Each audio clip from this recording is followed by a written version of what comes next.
Hi friends, ఎలా ఉన్నారు? ఈరోజు వీడియో ఏమిటి అంటే చూస్తున్నారు కదా, అస్సలు స్టిక్కీగా లేకుండా ఫుల్గా ఎంత బాగా మనకి టేస్టీగా మంచి రుచితో అలాగే మంచి ఆరోగ్యంతో మనకి హెల్దీ ఫుడ్ అని చెప్పుకోవాలి. ఎందుకంటే ఇది గోధుమ నూకతో చేసిన సేమియా అనమాట. ఈ సేమియాతో ఇలా ఉప్మా, ఎలా అంటే ఇది ఉప్మా కాదు బిర్యానీ అని చెప్పాలన్నమాట. సేమియాతో బిర్యానీ ఎలా చేసుకోవాలో చూపిద్దాం అనుకున్నాను. దానికోసం అయితే ముందుగా ప్రాసెస్లోకి అయితే వెళ్ళిపోదాం. దానికోసం ముందైతే 1 కప్పు డ్రై రోస్ట్ చేసి తీసుకున్న సేమియా పొడుకులు అనమాట ఇవి. అయితే ఏంటి అంటే నేను తెచ్చుకున్నప్పుడు కిలో తెస్తే కిలో కూడా ఫస్టే డ్రై రోస్ట్ చేసి ఉంచేసుకుంటాను. ఎందుకంటే మనకి మార్నింగ్ హడావిడి లేకుండా ఈజీగా అయిపోతుంది కదా మనం ఏది చేసుకోవాలన్నా. అందుకని ఏ ఐటెం అంటే డ్రై ఐటెం ఏదైనా సరే డ్రై రోస్ట్ చేసి ఉంచేసుకుంటాను. గోధుమ నూక, బన్సీ నూక, అలానే ఇది సేమియా అన్నీ ఇలానే చేసి ఉంచుకుంటాను. సో అందుకని చెప్పి ముందే డ్రై రోస్ట్ చేసుకొని పెట్టుకున్న సేమియా పొడుకులు 1 కప్పు తీసుకున్నాను. దానికోసం పచ్చి పలుకులు అనమాట. చూడండి, పల్లీలు పచ్చివి అనమాట. శనక్కాయలు తెచ్చుకొని ఒలుచుకొనివి, అలాగే స్వీట్ కార్న్, చిన్న క్యాప్సికమ్ ముక్క, 1 క్యారెట్, అలాగే పచ్చిమిర్చి మీ స్పైసెస్ తగ్గట్టు వేసుకోండి. టమాటో 2, ఆనియన్ 2, కాస్త కరివేపాకు, ఉంటే పుదీనా కొత్తిమీర కూడా వేసుకోవచ్చు. మీరు ఇంకేమైనా వేసుకోవాలనుకున్న కాయగూరలు అంటే బీట్రూటు, ఇంకా బీన్స్, ఇవి ఏవైనా వేసుకున్నా టేస్ట్ అయితే బాగుంటుంది. కాకపోతే నాకు క్యారెట్, క్యాప్సికమ్ మాత్రమే ఉన్నాయి, అందుకని చెప్పి ఆ రెండింటితోనే కానిచ్చేస్తున్నాను. అయితే ముందు ఈ సేమియా పొడుకులు అనేవి మనం బాయిల్ చేసుకోవాలన్నమాట. బాయిల్ చేసుకోవడానికి ఇలా ముందైతే వాటర్ పెట్టుకున్నాను. ఈ వాటర్ కాస్త మరిగినాక అప్పుడు సేమియా అనేది వేసేద్దాం. నీరు ఇలా మరగాలి. ఇప్పుడు లో ఫ్లేమ్లో పెట్టుకొని సేమియా అనేది ఇందులో వేసేద్దాం.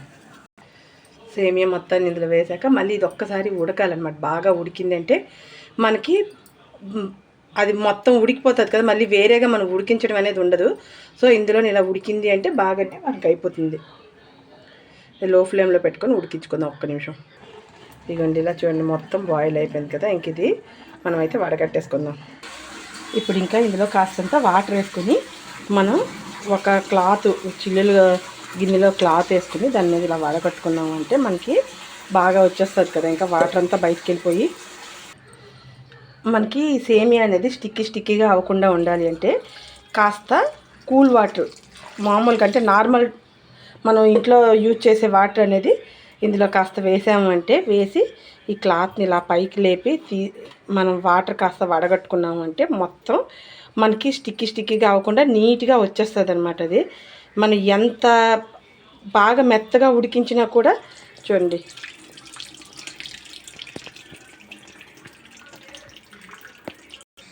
ఇలా కాసేపు మనం రెస్ట్లో ఉంచుకున్నామంటే మొత్తం వాటర్ అంతా బయటకు వెళ్ళిపోతుంది కదా.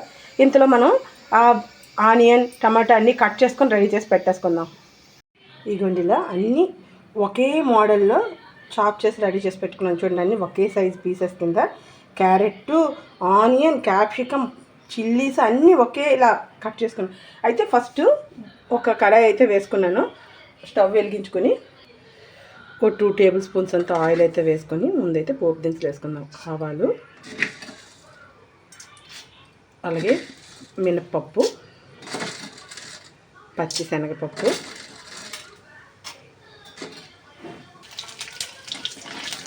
ఫ్రై అయినాక ఫస్ట్ అయితే ఆనియన్స్ వేసేద్దాం. నెక్స్ట్ క్యారెట్ వేసేద్దాం. క్యారెట్తో పాటు పల్లి కూడా వేసేద్దాం.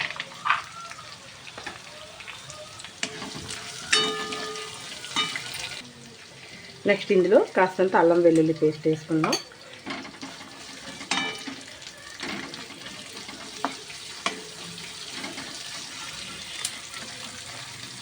మిగిలినవి కూడా అన్నీ ఇలా వేసేద్దాం.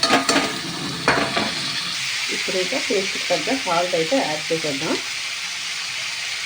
అలానే కాస్తంత పసుపు వేసుకున్నామంటే మంచి కలర్ఫుల్గా కనబడుతుంది. మనం ఇందులో సేమియా వేసి ఉడికించట్లే కదా, మొత్తం అంతా పట్టిందో లేదో ఉప్పు కారం అన్నీ మనకు కరెక్ట్గా తెలియాలి అంటే ఎల్లో కలర్ మొత్తం అంతా సేమియా అంతా పడుతుంది ఇలా వేస్తే. దానివల్ల మనకి మొత్తం అంతా కలిసిందా లేదని ఈజీగా తెలిసిపోతుంది అనమాట. సో అందుకని చెప్పి పసుపు కాస్త వేయడం వల్ల మనకి అదొక లాభం ఉంటుంది. ఓకే, ఇది ఇంకా కాస్త ఫ్రై అయినాక అప్పుడు చూద్దాం. ఇదిగోండి, 1 spoon soya sauce, 1 spoon chilli sauce, 1 spoon red chilli sauce, ఒక 2-3 స్పూన్స్ టమాటా సాసు, మొత్తం అన్నీ మిక్స్ చేసుకొని ఇందులో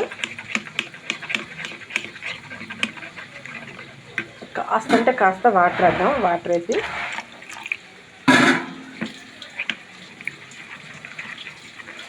బాగా మిక్స్ చేసుకుని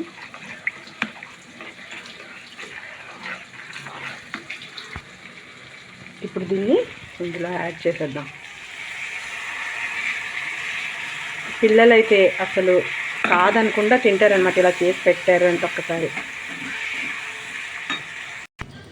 చూడండి, ఇదైతే పొడి పొడిగా ఎంత బాగా వచ్చేసింది కదా. ఇంకా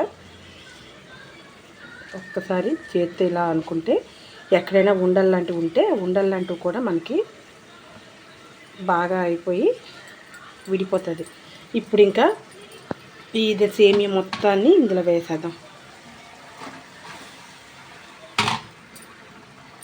చూస్తున్నారు కదా, మొత్తం ఒకసారి బాగా కలుపుకుందాం. ఇప్పుడు అన్ని వైపులా బాగా కలిసేటట్టు ఈవెన్గా బాగా కలుపుకుంటే మనకి చూడండి, చూస్తుంటేనే మనకి బిర్యానీ చూసిన ఫీలింగ్ కలుగుతుంది కదా. బాగా 1-2 మినిట్స్ ఇలా మనం పొయ్యి మీద ఉంచుకొని 2 మినిట్స్ తర్వాత మనం తీసేసామంటే సరిపోతుంది అనమాట. ఎక్కువసేపు ఉంచాల్సిన అవసరం లేదు, ఎందుకంటే ఆల్రెడీ మనకి ఇది బాయిల్డ్ సేమియా కాబట్టి 2 మినిట్స్ మాత్రం ఇలా ఉంచుకుంటే సరిపోతుంది. ఇంకా స్టవ్ ఆఫ్ చేసేసి ఇలా రెస్ట్లో మూత పెట్టకుండా ఒక 2 or 3 మినిట్స్ కానీ ఇలా విడిచిపెట్టారంటే మనకి చూడండి, ఇప్పుడు కాస్త తడిగా కనబడుతుంది కదా, అది మొత్తం పొడి పొడిగా జారిపోతుంది అనమాట. సో కాసేపు ఇలా ఉంచుకుందాం. ఇవ్వండి, ఇలా ఒక ప్లేట్ అయితే తెచ్చుకున్నాను. ఇంకా సర్వ్ చేసేద్దాం. చూడండి ఎంత బాగా కనబడుతుంది కదా, చూడడానికి తినడానికి అయితే సూపర్ టేస్ట్ ఉంటుంది. మనకి ఇంచుమించుగా బిర్యానీ లాగా అనిపించేస్తుంది అనమాట తినడానికి. పిల్లలైతే వద్దనుకుని తింటారు, ఎందుకంటే మనం సాసులు అన్నీ బాగా వేసాం కాబట్టి చాలా ఇష్టపడి తింటారనమాట. ఓకే ఫ్రెండ్స్, ఈ వీడియో కనుక మీకు నచ్చితే లైక్ చేయండి, షేర్ చేయండి, సబ్స్క్రైబ్ చేయండి, ట్రై చేయండి, కామెంట్ చేయండి. Watch our channel Keerthi creatives.